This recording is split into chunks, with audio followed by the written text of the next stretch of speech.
تکبیر، نعرے رسالت،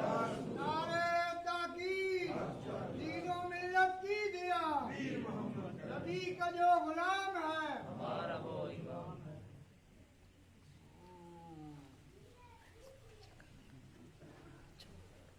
درود پاک پڑھیے۔ الصلاۃ والسلام علیک یا سیدی یا رسول اللہ وعلی آلک و اصحابک یا سیدی یا رحمت للعالمین۔ الصلاۃ والسلام علیک یا رحمت للعالمین وعلی آلک و اصحابک یا جد الحسن والحسین۔ بعد از حمد و صلاۃ لائق کے ساتھ عزت و تکریم حضور قبلہ پیر محمد امین الحسنات شاہ صاحب رحمۃ برکاتہ القدسیہ سجادہ نشین آستانہ علیہ امیر الصالحین ڈیرہ شریف اور جملہ برادران طریقت برادران اسلام، اللہ کے فضل و کرم سے اور حضور نبی رحمت صلی اللہ علیہ وسلم کی نگاہ فیض کے تصدق سے ہم سب امت المبارک کے اس اجتماع میں حاضر ہیں۔ دعا ہے اللہ تعالی ہم سب کی حاضری اپنی بارگاہ میں قبول و منظور فرمائے۔ قرآن حکیم کی جو آیت کریمہ پڑھنے کا شرف حاصل کیا ہے، اس میں اللہ رب العزت نے سرکار دو عالم صلی اللہ علیہ وسلم کی سیرت کو مسلمانوں کے لیے اور تمام انسانیت کے لیے بہترین نمونہ قرار دیا ہے، اور حضور صلی اللہ علیہ وسلم کی سیرت سے جو پیغامات ہمیں ملتے ہیں ان کو حفظ جاں بنانا، ان پہ عمل کرنا، اسی سے مسلمان کی زندگی سنورتی ہے اور اسی سے انسان کی دنیا اور آخرت کو بہتری نصیب ہوتی ہے۔ سیرت النبی صلی اللہ علیہ وسلم کے پیغامات میں سے ایک پیغام تبسیط الحیات کا ہے، اور تبسیط الحیات کا معنی ہے زندگی کو سادہ بنانا، یعنی زندگی میں سادگی اختیار کرنا، وقار اختیار کرنا، اور اس میں تصنع، تکلف اور بناوٹ کو اپنی زندگی میں شامل نہ کرنا۔ یہ حضور صلی اللہ علیہ وسلم کی سیرت کا بڑا جوہری پیغام ہے۔ جو بھی آپ صلی اللہ علیہ وسلم کی سیرت کا مطالعہ کرے گا تو اسے جگہ جگہ پر سرکار دو عالم صلی اللہ علیہ وسلم کی سادگی اور آپ صلی اللہ علیہ وآلہ وسلم کی بے ساختگی نظر آئے گی کہ وہاں تکلف نہیں تھا، وہاں بناوٹ نہیں تھی، تصنع نہیں تھا،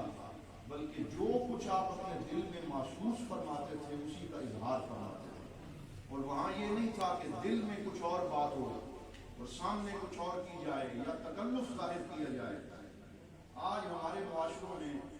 معاملات کو پیچیدہ بنانے کا ایک رواج پیدا ہو گیا ہے کہ ذرا سی بات کو طول دے دینا یا دل میں رکھ لینا یا چھوٹی باتوں پر بحث مباحثہ کرنا، جھگڑالو طبیعت کا انسان بن جانا، اور اسی طرح چاہے وہ انسان کے ذاتی معاملات ہوں یا دیگر انسانوں سے اس کے تعلقات ہوں، شادی بیاہ کے معاملات ہوں یا اللہ رب العزت کے ساتھ تعلق کا معاملہ ہو، ہر معاملے میں پیچیدگیاں پیدا کر دی گئی ہیں، جبکہ اسلام نے سادگی اور آسانی پیدا کرنے کا درس دیا ہے۔ اور اس کی بنیاد حضور صلی اللہ علیہ وسلم کی ایک حدیث پاک ہے کہ حضرت سیدنا عبداللہ ابن مسعود رضی اللہ تعالیٰ عنہ ارشاد فرماتے ہیں کہ ایک دن ہمارے پاک نبی صلی اللہ علیہ وسلم نے فرمایا الا اعلمکم من حرم علیہ النار، کہ آج میں تمہیں ایک ایسے بندے کے بارے میں نہ بتاؤں کہ جس پہ جہنم کی آگ کو حرام کر دیا گیا ہے، یعنی اس کو جہنم کے قریب پھٹکنے نہیں دیا جائے گا اور اس پہ اللہ خاص رحمت فرمائے گا۔ تو سارے صحابہ متوجہ ہو گئے، تو حضور صلی اللہ علیہ وسلم نے فرمایا حرم علی النار کل ہین لین سہل قریب من الناس، فرمایا ہر وہ مومن جو ہین و لین ہے، اور ہین کا معنی سادہ ہے اور لین کا معنی نرم مزاج ہے، اور قریب من الناس جو لوگوں سے قریب رہتا ہے، آسانیاں پیدا کرتا ہے اور اس کی طبیعت میں کوئی تکلف نہیں ہے، فرمایا ایسا شخص جہنم کی آگ کو اللہ تعالیٰ نے اس پہ حرام کر دیا۔ جو دوریاں پیدا نہیں کرتا، مشکلیں پیدا نہیں کرتا، فحش گوئی نہیں کرتا، سختی نہیں کرتا، وہ ایسا نہیں ہے کہ لوگ اس سے دور بھاگیں بلکہ لوگ اس سے ملنا پسند کریں۔ بعض لوگ ایسے ہوتے ہیں کہ اگر کسی سے ناراضگی پیدا کر لیں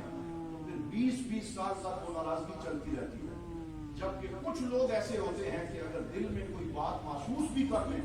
تو تھوڑے ہی وقت گزرنے میں ان کی طبیعت پھر سے حشاش پشاش ہو جاتی ہے، جلد معاف کر دیتے ہیں، کسی بات کو اپنے دل میں نہیں رکھتے۔ آج ہم لوگ معاف نہیں کرتے بلکہ چھوٹی چھوٹی بات پہ اتنی سختی کرتے ہیں جس کی اسلام کے اندر کوئی گنجائش موجود نہیں، بلکہ اپنے ازدواجی معاملات کے اندر اتنی پیچیدگی ہے کہ بعض لوگ صرف اپنی زوجہ سے اس لیے لڑائی کرتے ہیں کہ بٹن کیوں ٹوٹا ہوا تھا یا میرے کپڑے کیوں صحیح پریس نہیں تھے، اور پورا ہفتہ 2 ہفتے اس پہ ناراضگی چلتی ہے، اس کا منہ بنا رہتا ہے۔ اسی طرح اللہ رب العزت کے ساتھ تعلق میں بے ساختگی یہ ہے کہ جب کوئی غلطی ہو جائے تو پھر اپنے آپ کو کوسنے کے بجائے وہ اللہ سے معافی مانگے، توبہ کرے، اور اللہ تعالیٰ اسے معاف فرما دے، پھر وہ آگے گزر جائے، اور کبھی اپنی زندگی کو کسی ایسے ڈیڈ سٹاپ پہ نہ پہنچنے دے کہ جہاں اس کی زندگی لاک ہو جائے اور وہ سمجھے کہ یہاں سے آگے گزرنے کا کوئی راستہ نہیں۔ تو لوگوں سے تعلقات میں سادگی کا جو درس ہمیں حضور صلی اللہ علیہ وسلم کی سیرت سے ملتا ہے، اس کے بنیادی طور پہ 3 نکات ہیں۔ اور پہلا نکتہ یہ ہے کہ وہ معافی مانگنے میں کوئی جھجک محسوس نہ کرے، یعنی یہ کہہ دینا کہ انا آصف، یا یہ کہہ دینا کہ میں معافی چاہتا ہوں، مجھ سے غلطی ہو گئی، اس میں وہ اس کو نامناسب عمل نہ سمجھے بلکہ معذرت کر لے۔ بعض دفعہ دینی یا علمی لیول پہ انسان کے منہ سے کوئی ایسی بات نکل جاتی ہے کہ جو اتھینٹک نہیں ہوتی، درست نہیں ہوتی، اور اگر بندے کو توجہ دلائی جائے کہ یہ بات جو آپ نے کی ہے یہ علمی بنیادوں پہ پورا نہیں اترتی، یہ ٹھیک نہیں ہے، اور انسان اس پہ اڑ جائے اور اس پہ ڈٹ جائے اور وہ کہے نہیں جو میں نے کہہ دیا اس سے میں رجوع نہیں کروں گا بلکہ اس سے میں اب پیچھے ایک قدم نہیں ہٹوں گا، تو اس کے اندر ایک ڈٹائی موجود ہے، اور اس کے اندر وہ سادگی، بساطت، اور اس کے اندر وہ بے ساختگی نہیں پائی گئی جو حضور صلی اللہ علیہ وسلم کی سیرت ہے۔ بلکہ عظیم بندہ وہ ہوتا ہے کہ جب اسے احساس ہو جائے کہ مجھ سے فلاں جگہ پہ بھول چوک ہو گئی ہے تو وہ لوگوں کے سامنے آ کر یہ کہنے میں جھجک محسوس نہ کرے کہ فلاں مقام پہ میں غلطی پر تھا اور میں اللہ کی بارگاہ سے بھی معافی طلب کرتا ہوں اور میں اس سے رجوع کرتا ہوں۔ یہ انسان کی عظمت پر دلالت کرتا ہے کہ وہ اس میں کوئی آر محسوس نہیں کرتا۔ یہ پہلا نکتہ ہے کہ وہ معافی مانگنے میں کوئی جھجک محسوس نہ کرے۔ اور لوگوں کے ساتھ تعلق میں دوسرا اہم پوائنٹ یہ ہے کہ یقبل الاعذار، کہ مومن وہ ہے جو دوسروں کا عذر قبول کرنے میں کوئی دیر نہیں لگا۔ اگر کسی نے اس کے ساتھ کوئی زیادتی کر دی، کوئی ناروا سلوک کر دیا، اور اب وہ آ کے اس سے معافی طلب کرتا ہے، شرمندگی محسوس کرتا ہے، تو پھر اس کو 20 چکر نہیں لگواتا، پھر اس کو تنگ نہیں کرتا، پھر اپنے دل میں اس کی نفرت نہیں پالتا، بلکہ جب کوئی آ گیا تو پھر اس کے لیے اپنے دل کے دروازے کھول دیتا ہے۔ یہ مومن کی علامت ہے کہ وہ اس میں دیر نہیں لگاتا، نہ معافی مانگنے میں دیر لگاتا ہے نہ معاف کرنے میں دیر لگاتا ہے۔ بڑا پیارا کسی نے جملہ لکھا کہ ہم لوگ کئی سالوں کی تلخ یادوں کا تھیلا اپنے کندھوں پہ اٹھائے پھرتے ہیں جس نے ہماری کمر کو دوہرا کر دیا ہے، اور اسلام اور سرکار دو عالم کہہ دیجیے صلی اللہ علیہ وسلم کی سیرت یہ کہتی ہے کہ اس بوجھ کو اپنے کندھوں سے ہٹا کے ہلکے پھلکے ہو جاؤ، لوگوں سے معافی مانگو، لوگوں کو معاف کر کے اپنی زندگی میں آگے بڑھو، تاکہ نہ تمہاری صحت پہ غلط اثرات مرتب ہوں، نہ تمہیں کوئی اس طرح کی اور پیچیدگی جو ہے اس کا سامنا کرنا پڑے۔ تو اپنے کندھوں سے اس بوجھ کو اتار دینا یہ مومن کا شیوا ہوا۔ اسی طرح تیسرا پوائنٹ یہ ہے اور نقطہ یہ ہے کہ لوگوں کے ساتھ تعلق میں حسن ظن، وہ اس کو اپنی بنیاد بنائے تعلقات کی، اچھا گمان رکھے اور لوگوں کے بارے میں برا گمان نہ رکھے۔ کئی دفعہ کچھ لوگوں کی طبیعت یہ ہوتی ہے کہ فلاں بندے نے مجھ سے بات کی تھی، اس کا دل میں اصل مطلب یہ تھا، ظاہری میں وہ یہ کہہ رہا تھا، اور اس طرح ہم فرض کرتے رہتے ہیں، اور پھر فرض کرتے کرتے بغیر ایویڈنس کے کسی کے بندے کے بارے میں ایسا ذہن بنا لیتے ہیں کہ ہم اپنے دل میں پکا فتویٰ ہی لگا لیتے ہیں کہ نہیں اس کی نیت ٹھیک نہیں تھی، جبکہ ہمارے پاس ایویڈنس نہیں ہوتا اور ہم فرضیات کے اوپر اپنے تعلق کی بنیاد رکھتے ہیں۔ تو اس کو قرآن پاک نے فرمایا ان بعض الظن اسم، کہ کچھ گمان ایسے ہیں جو گناہ ہوتے ہیں، اور ایسا گمان کرنے سے بھی منع کیا کہ اپنے مومن بھائی کے بارے میں غلط گمان نہ کرو، اچھا گمان رکھو۔ ظنوا بالمؤمنین خیرا، حضور صلی اللہ علیہ وسلم نے فرمایا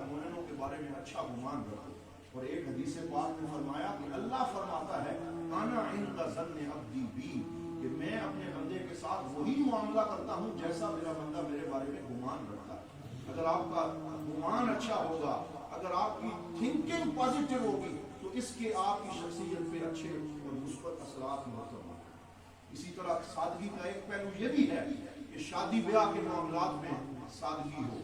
اور آج ہمارے معاشرے میں یہ چیز نظر نہیں آتی، بناوٹ ہے، تشنع ہے، ریاکاری ہے، اور پیسے کو پانی کی طرح بہانا ہے، اور گویوں کو بلا کے ساری رات لوگوں کی زندگی کو اجیرن بنانا ہے. ساؤنڈ سسٹم کا اتنا اہتمام ہے کہ جس محلے میں شادی ہو ان لوگوں کے لیے سونا اور آرام کرنا ممکن نہیں رہتا. تو یہ بھی وہ چیزیں ہیں جس کے اندر ہم نے اپنی زندگی کو خود پیچیدہ بنا لیا، اور ریاکاری اور دکھلاوے کے نام پہ شادی بیاہ کو اتنا مشکل بنا دیا ہے کہ آپ ایک غریب آدمی کو اس سنت کو ادا کرنے کے لیے کئی سال انتظار کرنا پڑتا ہے. جبکہ دوسری طرف حضور نبی رحمت صلی اللہ علیہ وآلہ وسلم کی سیرت پاک یہ ہے کہ جب آپ نے اپنی لخت جگر نور نظر حضرت سیدہ طیبہ خاتون جنت سلام اللہ علیہا آپ کا رشتہ فرمایا، تو کتنی سادگی ہے، کتنا وقار ہے، اور اس کے اندر کتنی آسانی پیدا فرمائی کہ حضرت مولا علی شیر خدا کرم اللہ وجہ الکریم سے پوچھا کہ آپ کے پاس شادی کے اخراجات کے لیے کیا چیز موجود ہے.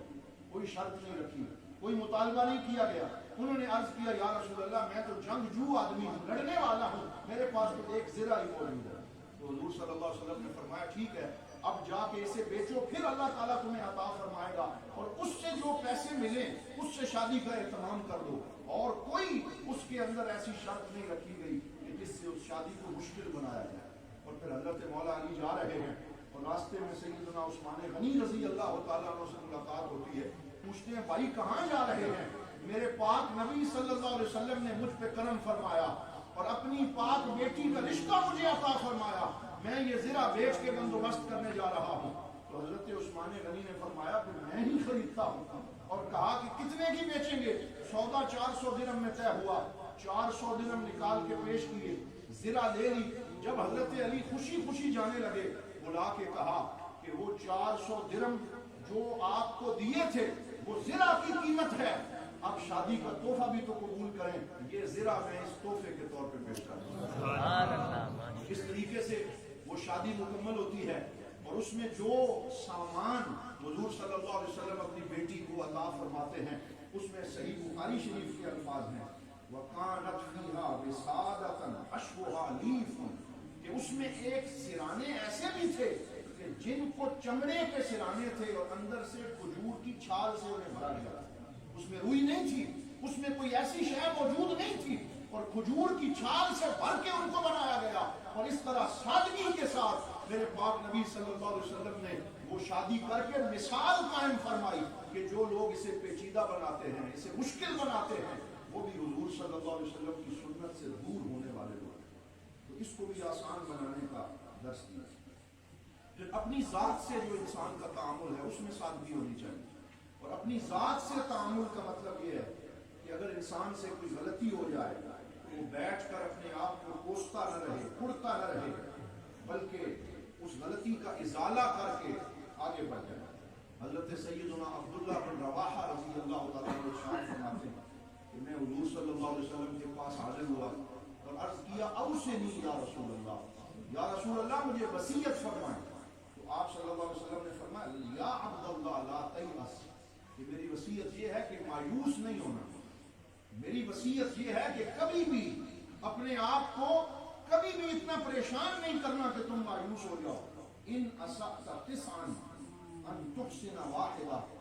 اگر 9 دفعہ گناہ ہو جائے تو ایک نیکی کرو اور توبہ کرو تو اللہ تعالیٰ اس ایک نیکی کے 10 اجر عطا فرماتا ہے، وہ پچھلے سارے گناہوں میں بھی غالب آ جائے. اس طریقے سے حضور صلی اللہ علیہ وسلم نے تمثیل اور سادگی کے ساتھ ان مسائل کا حل عطا فرمایا. اور زندگی میں سادگی یہ بھی ہے کہ انسان اپنے لیے اندیشے نہ پالتا رہے. اسے عربی میں کہتے ہیں مخاوف الحیا، کہ اپنے لیے اتنے خوف نہ پالتا رہے کہ انسان گھر میں بیٹھ کے یہ سوچنا شروع کر دے کہ جس جگہ پہ میں جاب کرتا ہوں اگر میرے باس نے مجھے کک آؤٹ کر دیا اور نکال دیا تو پھر میرے ساتھ کیا ہوگا؟ مجھے تنخواہ کہاں سے ملے گی؟ پھر میرے بیوی بچے بھوکے مریں گے اور میں در بدر کی ٹھوکریں کھاتا رہوں۔ وہ خود بخود فرض کرتے کرتے موت تک جا پہنچتا ہے، حالانکہ اس کے ساتھ کچھ بھی نہیں ہوا اور وہ خیر اور سلامتی کے ساتھ اپنے گھر میں موجود ہے، اپنی جاب پہ موجود ہے۔ تو حضور صلی اللہ علیہ وسلم نے اس کو شیطان کے افکار سے اس کو بیان فرمایا کہ شیطان انسان کو کس طریقے سے افکار میں مبتلا کرتا ہے، اس کے دل میں وسوسے پیدا کرتا ہے۔ اور پھر میرے پاک نبی صلی اللہ علیہ وسلم نے قرآن کی آیت پڑھی کہ الشیطان یعدکم الفقر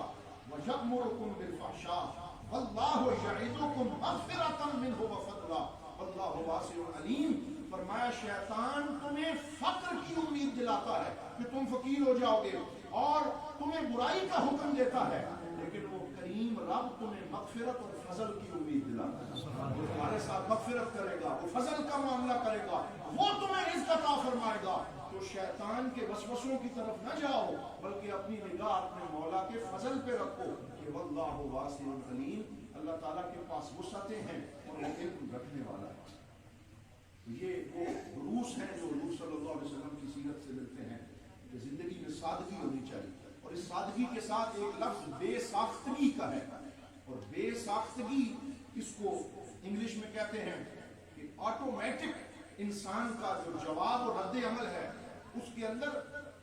سپونٹینیس ہو، یعنی وہ بالکل آٹومیٹک ہو، اس میں تکلف اور تصنع نہ ہو۔ یعنی جب آپ کسی کو کسی عمل کا رد عمل پیش کریں تو ایسا نہ ہو کہ آپ بنا کے بات کر رہے ہیں، بلکہ اس میں بھی سادگی اور بے ساختگی ہونی چاہیے۔ یہ حضور صلی اللہ علیہ وسلم کی سنت ہے، اور اس کی مثال آپ دیکھیں کہ میرے پاک نبی صلی اللہ علیہ وسلم مسجد نبوی میں تشریف فرما ہے، صحابہ بھی موجود ہیں اور سارے حاضر ہیں۔ حضرت عمر ابن عاص کو حضور صلی اللہ علیہ وسلم نے ذات السلاسل نامی ایک غزوے پہ اور ایک جنگ پہ بھیجا ہوا تھا، تو وہ وہاں سے فتح کے ساتھ واپس آئے، پورا لشکر باہر آ گیا۔ حضرت عمر ابن عاص فتح کی نوید لے کے مسجد نبوی میں داخل ہوئے، اور اب انہیں یہ امید ہے اور بجا طور پہ امید ہے کہ میرے حضور صلی اللہ علیہ وسلم میری حوصلہ افزائی فرمائیں گے اور مجھے شاباشی دیں گے۔ اور وہ آتے ہیں اور آ کے سوال یوں پوچھتے ہیں، من احب الناس الیہ، یا رسول اللہ لوگوں میں سے سب سے زیادہ آپ کو پیارا کون ہے؟ اب انہوں نے ذہن میں یہ سوچا کہ سرکار فرمائیں گے کہ تو اتنی بڑی فتح کر کے آیا ہے، تو مجھے لوگوں میں سب سے زیادہ پیارا ہے۔ لیکن بے ساختگی کا عالم دیکھیں کہ تصنع اور بناوٹ نہیں ہے۔ سرکار دو عالم صلی اللہ علیہ وسلم نے فرمایا زوجتی عائشہ، کہ لوگوں میں سے سب سے زیادہ مجھے جو محبوب ہے وہ میری زوجہ سیدہ عائشہ ہے۔ انہوں نے پھر سوال کیا کہ انا لا اسأل عن النساء بل اسأل عن الرجال، یا رسول اللہ خواتین کے بارے میں نہیں پوچھا، مردوں کے بارے میں پوچھا ہے۔ حضور نے فرمایا ابوہا، اگر مردوں کے بارے میں پوچھ رہے ہو تو مجھے سب سے زیادہ محبوب ان کا والد حضرت ابوبکر صدیق۔ یعنی وہاں بے ساختگی ہے، وہاں تصنع نہیں ہے، وہاں تکلف نہیں ہے، اور یہ بھی ان کا دل نہیں توڑا بلکہ ان کو شاباش بھی دی، ان کے لیے دعائیں بھی فرمائیں۔ لیکن یہ نہیں ہے کہ بات کو میرٹ سے ہٹ کے کیا جائے یا دل میں احساس کچھ اور ہو اور زبان پہ کچھ اور ہو، بلکہ حضور صلی اللہ علیہ وسلم نے اس طریقے سے سارے معاملات کے اندر سادگی اور بے ساختگی کا اظہار فرماتے۔ اگر رونا آتا تو اسے بھی لوگوں سے نہ چھپاتے بلکہ لوگوں کے سامنے آنکھوں سے آنسوؤں کی جھڑیاں لگ جاتی۔ حضرت سیدہ حمزہ، حضور صلی اللہ علیہ وسلم کے چچا جان سیدنا حمزہ کا وصال ہوا، فکان یبکی وَلَهُ نَحِیب، تو حضور صلی اللہ علیہ وسلم ایسے روتے تھے کہ سینے سے بھی آہوں کی آواز آتی۔ اور حضرت ابراہیم کا وصال ہوا تو آپ کی آنکھوں سے موتیوں کی طرح آنسو نکلتے تھے، اور اگر مسکراتے تھے تو وہ بھی مجمع عام کے اندر اپنے احساسات اور جذبات کو چھپاتے نہیں تھے، اور اس کے اندر بھی کوئی تکلف اور تصنع موجود نہیں تھا۔ اور آپ صلی اللہ علیہ وسلم نے ارشاد فرمایا المؤمن الف مألوف، کہ مومن وہ ہے جو جلد مانوس ہو جائے اور جلد دوسروں کو مانوس کر لے۔ ولا خیر فی من لا یعرف ولا یؤلف، اور اس میں کوئی خیر موجود نہیں ہے جو کسی سے مانوس ہوتا نہیں ہے اور کسی کو مانوس کرتا نہیں ہے، بلکہ اپنے اوپر سنجیدگی کا ایسا حالہ بنا کے رکھتا ہے کہ کوئی شخص بھی اس سے بے تکلف نہیں ہو سکتا۔ تو فرمایا کہ یہ بھی مومن کی علامت نہیں ہے۔ تو اس طریقے سے حضور صلی اللہ علیہ وسلم نے اپنی امت کی تربیت فرمائی کہ ان کے مزاج میں سادگی رہے، اور اور ان کا اپنے رب سے تعلق اور لوگوں سے تعلق سچائی پہ مبنی ہو. دعا ہے اللہ رب العزت ہمیں ان خیر کے کاموں کو کرتے رہنے کی توفیق عطا فرمائے. وآخر دعوانا